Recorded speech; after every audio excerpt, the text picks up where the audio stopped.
Hello friends, welcome to my channel Economica. I Dr. Gopal B. Saraswat welcome you all to my channel. Today the topic for discussion is sampling concept. Sampling हमारे research के में एक बहुत बड़ा पहलू है क्योंकि जब हम क्वांटिटेटिव रिसर्च की तरफ जाते हैं और वहां पर हम एक क्वेश्चनर सर्कुलेट करना चाहते हैं just know about the response of my respondents, तो first thing comes to my mind is कि मेरे पास कितने रेस्पोंडेंट होने चाहिए। रेस्पोंडेंट कितने होने चाहिए इसका मतलब ये है कि हाउ मच और how many respondent will be sufficient for my research.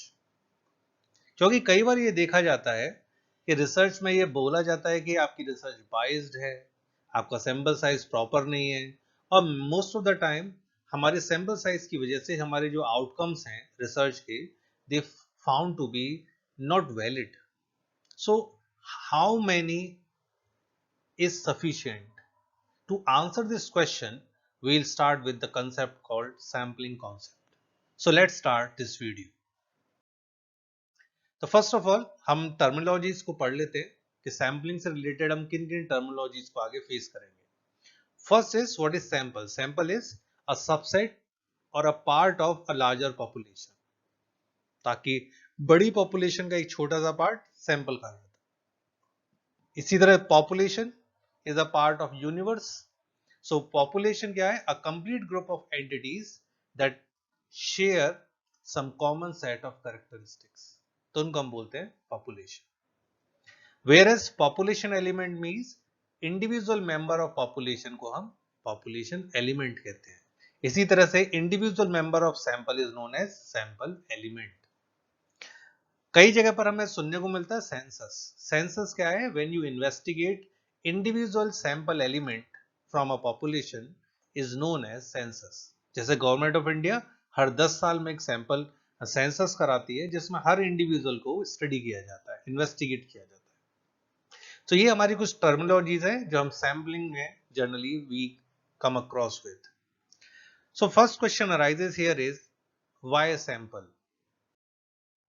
So why sample is because we want to conduct a research based upon a survey questionnaire and we want to know how many respondent will be sufficient for my research. और ये sample मुझे लेना कहां से है? To answer certain questions we require to have a this question why sample.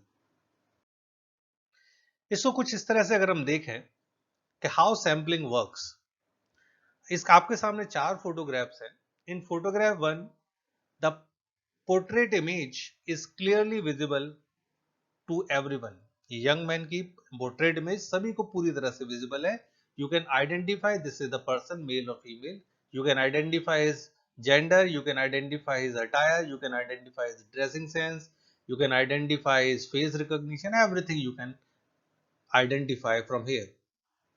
But in second photograph, because we are aware photograph is made up of combination of pixels, हमने कुछ pixels को इसमें 2000 dots के form में represent किया।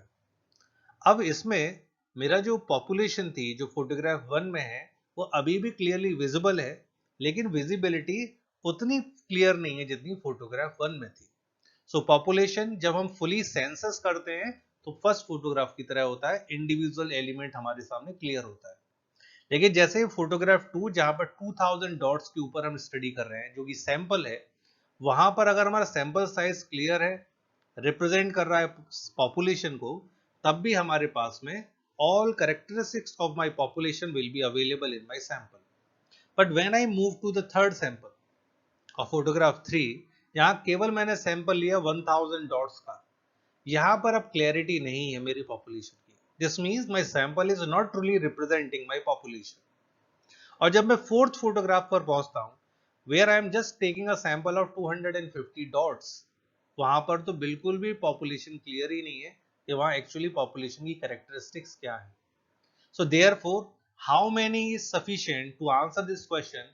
हमें इसलिए sampling को पहले कैसे काम करती है समझना पड़ा। तो सैंपलिंग में हमें क्या समझ में आया? जितना बड़ा सैंपल साइज होगा दैट विल बी बेटर। ये बात इससे अंडरस्टैंडिंग हो रही है। सैंपलिंग की प्रोसेस क्या है? सैम्पलिंग प्रोसेस में हम सबसे पहले डिफाइन करते हैं टारगेट पॉपुलेशन, दूसरा हम डिफाइन करते हैं सैम्पलिंग का फ्रेम, थर्ड भी defined probability and non probability sampling method, क्या हम चूज करना चाहते हैं, plan and procedure of sampling units, sample size determine करते हैं हम, select actual sampling units, and finally conduct fieldwork and start collecting the responses. So this is the process of sampling. So what is sampling frame? Sampling frame, a list of elements from which a sample may be drawn. It is also called working population. Let's say हमारे एक city है दिल्ली, दिल्ली से हम population sample लेना चाहते हैं only for doctors, हमारे survey doctors के ऊपर है, तो वहां पर हम देखा जाए all professionals, population include all the professionals, skilled, unskilled, everyone, but we are mainly interested in doctors. तो हमें उस फुल पॉपुलेशन में से अपना स्टार्टा जो हमारा स्टार्टा है डॉक्टर्स का, उसको अलग करना होगा, उसको सैम्पलिंग फ्रेम में डिस्ट्रीब्यूट करना होगा. We want to focus only on doctors, so we are going to prepare a sampling frame accordingly. ये हमारा कंसेप्ट है सैम्पलिंग फ्रेम का. But sometime we face a sampling frame error. For example, sampling frame error occurs when certain sample elements are excluded when entire population is not accurately represent the sampling frame. जैसे मैंने दिल्ली की बात की, आपने दिल्ली में से doctors का आप डेटा निकाल रहे थे, लेकिन आपने केवल ईस्ट दिल्ली को लिया, लेकिन मालूम पड़ा कि ईस्ट दिल्ली में सबसे कम डॉक्टर्स अवेलेबल है, तो वहां पे क्या हुआ कि आपका सैम्पलिंग फ्रेम ही गलत हो गया. इसको एक दूसरे एग्जांपल से भी समझा जा सकता है. Let's see that. Election polling that use the telephone directory as a sampling frame. आप इलेक्शन पोलिंग के लिए आप एक सर्वे रिसर्च करना चाहते हो और आपने टेलीफोन डायरेक्टरी को बेसिस बनाया सैम्पलिंग फ्रेम के लिए. That those who are having a telephone, you are going to contact that household only for conducting this survey. लेकिन आपको ये भी ध्यान रखनी पड़ेगी कि सभी हाउस होल्ड हो सकता है उनकी वहां वोट ही ना हो, they are not eligible for vote. This means that हो सकता है वो माइग्रेटेड कम्युनिटी हो, उनकी अभी तक वोट बनी ही नहीं है वहां पर. सो सैम्पलिंग फ्रेम एरर हो सकती है in such scenario. Next, the sampling unit. हमने जैसे बताया शुरुआत में, sampling unit means a single unit of a sample. उसके बाद एक कंसेप्ट आता है primary sampling unit. Primary sampling unit is selected at the first stage of sampling, जहां इनिशियली कुछ सैंपल पिक करते हैं. Secondary stage of sampling comes after the primary sampling unit, जिसमें आप secondary unit, post primary sampling आप जो unit select करेंगे वो that comes in secondary sampling unit. And finally the tertiary sampling unit, this term designated a unit of selected in the third stage of sampling, जिसको हम बोलते हैं tertiary sampling unit. Sampling error और इसके कितने types होते हैं. The first type is random sampling error. The difference between the sample result and the result of a census is known as random sampling error. तो clear simple definition है. जबकि systematic sampling error occurs or when the primarily the nature of the study design and the correctness of execution, these error are not due to chance or fluctuation. ये non sampling on systematic errors है. जैसे highly educated respondent are more likely to cooperate with the mail service. आप Google form के through आप questionnaire send करें, educated people finally उसको clearly आसानी से समझ भी पाएंगे और फिल भी करेंगे. But for whom those are literate or not literate, fully literate, it is very hard or difficult to convince them or to get their responses filled in the Google form. So what happens, आप systematic sampling error आपके साथ हो गई, आपने sample तो pick किया लेकिन उसमें लिटरेट इलिटरेट दोनों तरह के लोग लिए थे. लिटरेट पीपल से आपको सैंपल का रिस्पॉन्सेज मिल गए, illiterate they are not able to process that response. So this comes under the systematic sampling error. Next come the techniques of sampling. दो तरह की हमारी मेन टेक्निक्स हैं, probability and non probability techniques. Probability techniques of sampling technique, यहाँ पर हर member जो population का है उसको नॉन जीरो प्रोबेबिलिटी सिलेक्शन माना जाता है, मतलब सभी के इक्वल चांसेस हैं सिलेक्ट होने के एक सर्वे क्वेश्चनर के लिए as a sample. Whereas non-probability sampling technique, in which units of sample are selected on the basis of your personal judgment, your convenience, or on a basis of a particular benchmark that a researcher have identified. आपकी अपनी individual intellect और skill set के basis पे आप ये sample pick करते हैं, जिसको नॉन प्रोबेबिलिटी सैम्पलिंग मेथड कहते हैं. सो लेट्स सी इनके कितने टाइप्स होते हैं, प्रोबेबिलिटी और non probability sampling. Probability sampling में 4 तरह की सैम्पलिंग है: simple random sampling, systematic sampling, stratified sampling and cluster sampling. Whereas non-probability sampling include convenience sampling, judgmental sampling, quota sampling and snowball sampling. So let's start with probability sampling. Probability sampling के अंदर सबसे पहला है simple random sampling. आपने randomly कोई भी एक sample population से पिक किया, that is a simple random sampling. But इसके साथ हाई कॉस्ट एसोसिएट रहती है, एरर के चांसेस भी ज्यादा होते हैं और आपको एक स्पेसिफिक सैम्पलिंग फ्रेम रिक्वायर होगा, आपको फुली नॉलेज होना जरूरी है उस पॉपुलेशन की, then only you can start with simple random sampling. जबकि दूसरा मेथड है systematic sampling. Here researcher use natural ordering concept. जैसे आप दिल्ली में आप एक शॉप्स के ऊपर एक रिसर्च करना चाहते हैं और उस कम्युनिटी में या उस लोकेलिटी में अराउंड 500 शॉप्स हैं, तो आपने एक सिस्टमैटिक सैंपल चूज किया कि मैं हर 5th शॉप से रिस्पॉन्स कलेक्ट करूंगा.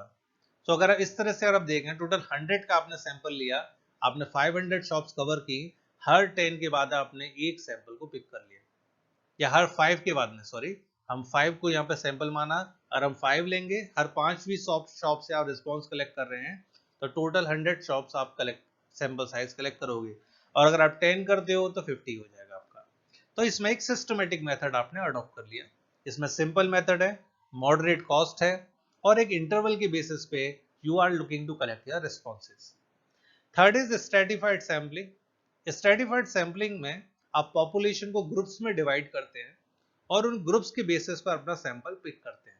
जबकि क्लस्टर सैम्पलिंग में आप जो ग्रुप्स हैं पॉपुलेशन के अंदर, उन ग्रुप्स में से जो स्पेसिफिक ग्रुप्स हैं जिनको आप पर्टिकुलरली सैंपल में इंक्लूड करना चाहते हैं, केवल उन्हीं ग्रुप से आप अपना सैंपल क्रिएट करते हैं. इन दोनों सैंपलिंग पे मैं अगर फर्दर अभी आपको और डिटेल में इसको बताऊंगा. इससे पहले चलते हैं मल्टी स्टेज सैंपलिंग की तरफ. मल्टी स्टेज में आप एक प्रोग्रेसिवली स्मॉल एरिया से सिलेक्ट करते हैं अपना सैंपल और धीरे धीरे अपना सैंपल साइज बढ़ाना शुरू करते हैं. तो this is multi stage sampling, लेकिन ये कॉस्टली है, depend upon a combined technique of simple random systematic. इसमें कई सारी टेक्निक एक साथ लगाई जाती है. Now moving ahead, stratified sampling versus cluster sampling. Stratified sampling और cluster sampling में डिफरेंस क्या है, इसको थोड़ा सा भी देख लेते हैं एक छोटे से एग्जांपल से. अब देखिए आपके सामने ये पॉपुलेशन है और हमारा पहला काम क्या है स्ट्रेटिफाइड सैम्पलिंग में, to create strata. Strata means groups. तो मैंने सैंपल जो पॉपुलेशन है इसमें से बेसिस ऑफ कलर मैंने कुछ ग्रुप्स बनाने शुरू किए. कलर मेरा बेसिस है इस पॉपुलेशन को स्टार्टा में कन्वर्ट करने का. तो मैंने फटाफट से ये इस तरह से ग्रुप्स बना दिए. तो ये ग्रुप्स मेरे क्या कहलाएंगे, स्टार्टा. This is stratified. और इस स्टार्टा इन ग्रुप्स में से मैंने इक्वली सभी का रिप्रेजेंटेशन ले लिया, ये मेरा बन गया स्ट्रेटिफाइड सैम्पलिंग. तो ये कंसेप्ट हो गया. अब इसमें से मैं क्लस्टर सैम्पलिंग की तरफ जा रहा हूं. तो ये जो मेरे स्टार्टास थे, इनमें से मैं कुछ पर्टिकुलर 3 स्टार्टास को पिक करूंगा, 3 क्लस्टर्स को पिक करूंगा. ठीक है, अब इन 3 क्लस्टर से मैं सैंपल पिक करूंगा. तो इस तरह से मैंने केवल पूरे पॉपुलेशन में से 3 क्लस्टर्स के बेसिस पर मैंने अपना ग्रुप सिलेक्ट कर लिया. ये है मेरी क्लस्टर सैंपलिंग. ठीक है, so this is the basic difference in stratified sampling and cluster sampling. Convenience sampling, this is the another type of non probability sampling. जो हमारा दूसरा टाइप है, हमने पहले पढ़े probability sampling, now it is non probability sampling. इसमें पहला आता है कन्वीनियंस सैम्पलिंग। आप अपनी कन्वीनियंस के अकॉर्डिंग कोई भी एक सैंपल ले लें जो आपको अच्छा लगे। जजमेंटल सैम्पलिंग, आप अपने जजमेंट के बेसिस पे अगर वो सैंपल पिक करते हैं, वो जजमेंटल सैम्पलिंग है।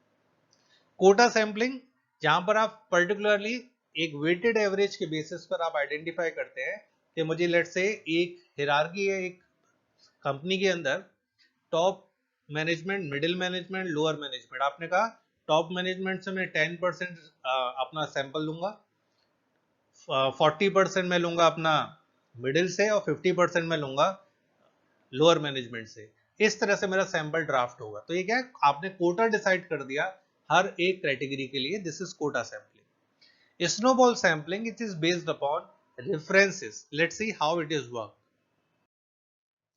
स्नोबॉल सैंपलिंग में आप देख सकते हैं कि आप पहले जो आपका रेस्पोंडेंट है उससे दूसरे रेस्पोंडेंट का रेफरेंस लेते हो, दूसरे से तीसरे का, और ये चेंज चलती रहती है।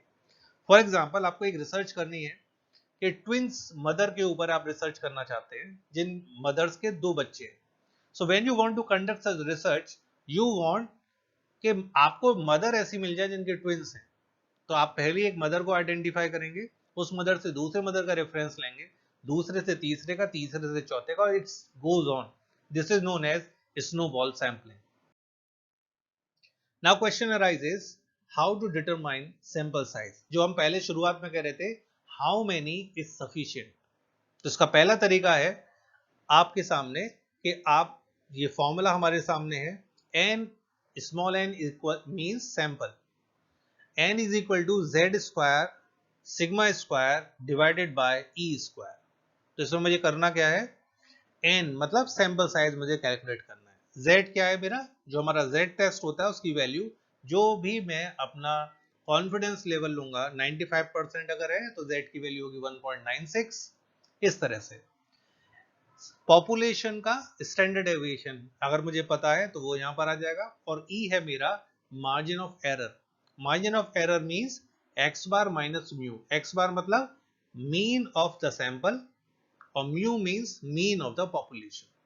अगर मुझे ये सारी चीजें पता है, मैं फॉर्मूले में वैल्यू पुट करूंगा और मुझे सैंपल साइज कैलकुलेट हो जाएगा। लेकिन यहाँ एक चीज याद रखने की है कि जितना बड़ा ही मेरा एरर होगी, उतना ही बड़ा मुझे सैंपल लेना पड़ता है। डायरेक्टली कोरिलेटेड है दोनों एक दूसरे से। तो एक इस पर एग्जांपल करते हैं और पता करते हैं कैसे सैंपल साइज कैलकुलेट होता है।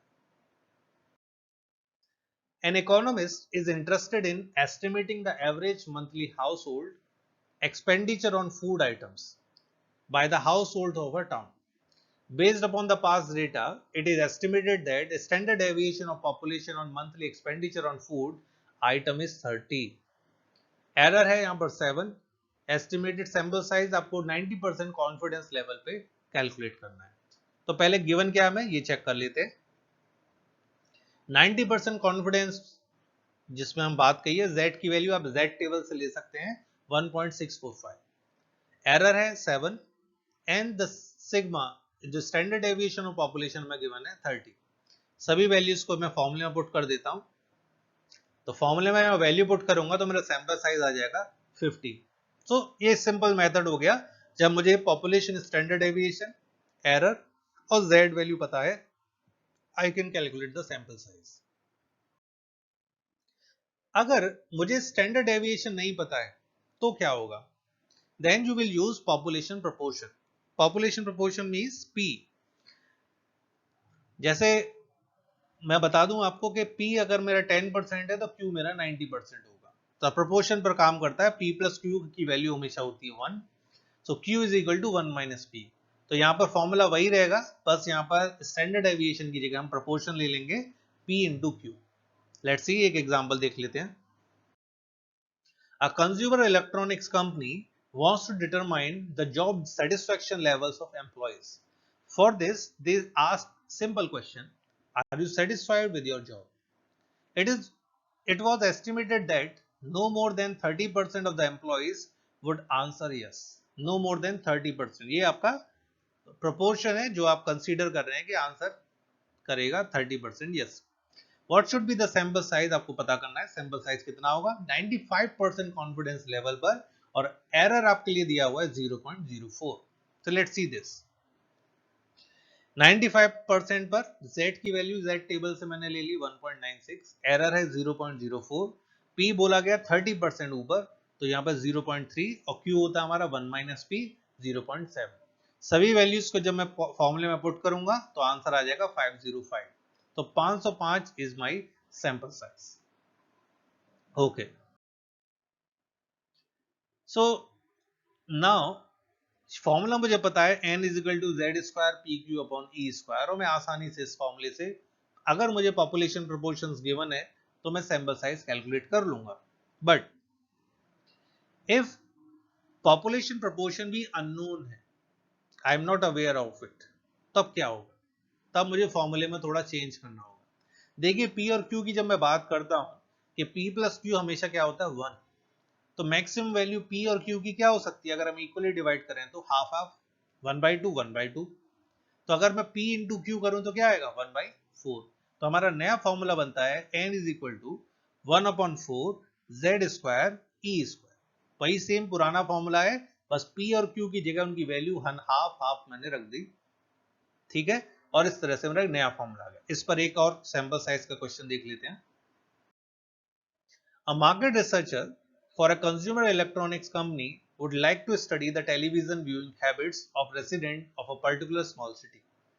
What sample size is needed if he wishes to 95% confident within 0.035 of true proportion who watch evening news on at least 3 weeknights if no previous estimates is available? तो हम इसको किस तरह से करेंगे? Let's see that 95% जो confidence है, इस पर जो वैल्यू है वो है 1.96, एरर है हमारी 0.035। इन दोनों वैल्यूज को जो अगर मैं फॉर्मूले में रखता हूं तो मेरा आंसर आ जाएगा 784। तो अगर मुझे ये रिसर्च करनी है तो सैंपल साइज होगा 784 ओनली। तो हमने तीन तरह के मेथड यहां पर कर लिए। अगर मैं इनको समराइज करूं तो you can see that sample size अगर हम कैलकुलेट करते हैं, फॉर्मूला होगा हमारा जब स्टैंडर्ड डेविएशन नोन हो मुझे, तो that is n is equal to Z square sigma square E square, ठीक है। अगर मुझे पॉपुलेशन प्रोपोर्शन अननोन है, मुझे स्टैंडर्ड डेविएशन नोन नहीं है लेकिन पॉपुलेशन प्रोपोर्शन गिवन है, तो मेरा फॉर्मूला क्या होगा z square p into q upon E square. अगर मुझे पॉपुलेशन प्रोपोर्शन भी नहीं दिया गया तो फॉर्मूला क्या होगा, मैं p और q की जगह 1/2 रखूंगा, तो मेरा formula that becomes 1/4 z square upon E square. तो ये तीन फॉर्मूले हमारे पास हैं from which we can calculate the sample size. I hope you like my video. Thank you for watching. Please like and subscribe to my channel. Thank you.